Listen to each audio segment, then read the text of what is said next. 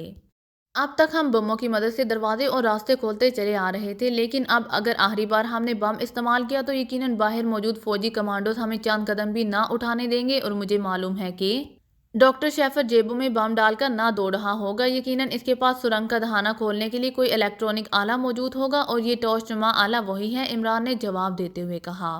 عمران صاحب، ہمیں یہاں سے جلد از جلد نکلنا چاہیے، صفدر نے کہا تو عمران نے اسبات میں سر ہلا دیا اور پھر وہ سب تقریباً دوڑتے ہوئے آگے بڑھنے لگے۔ عمران کے ہاتھ میں موجود آلے کی روشنی خاصی تیز تھی، اس لیے انہیں کوئی دشواری نہ ہو رہی تھی۔ سرنگ خاصی طویل تھی اور گھومتی ہوئی آگے بڑھ رہی تھی، اس لیے سمتوں کا کوئی اندازہ نہ ہو رہا تھا۔ اگر یہ روشنی نظر نہ آتی تو یقیناً ڈاکٹر شیفر نکل جانے میں کامیاب ہو جاتا اور وہ یقیناً اس راستے سے ان فوجی کمانڈوز کو لے آتا اور اس طرح وہ لوگ اچانک ہمارے سروں پر پہنچ جاتے، عمران نے کہا۔ عمران صاحب، سب کچھ اللہ تعالیٰ کی حکمتوں سے وقوع پذیر ہوتا ہے، آپ نے اتنی دور سے بھاگتے ہوئے حیولے پر کامیاب نشانہ لگایا جو عام حالات میں ناممکن سمجھا جاتا ہے، پھر عین وقت پر ٹرانسمیٹر کی آواز سنائی دی، پھر اس سے پہلے کہ آپ کی ڈاکٹر شیفر سے بات چیت اور اس طرح آپ کی آواز اور لہجے کی نقل کرنے میں کامیاب ہو گئے، پھر ڈاکٹر شیفر کا میز پر فائل یعنی ہمارے مطلب کی فائل چھوڑ کر بھاگنا، اور اگر ایسا نہ ہوتا تو ظاہر ہے ہم سب سے پہلے اس فائل کو تلاش کرتے۔ اگر آپ کو میری ویڈیو پسند آئے تو please like, share and subscribe کرنا مت بھولیے گا۔ جزاک اللہ۔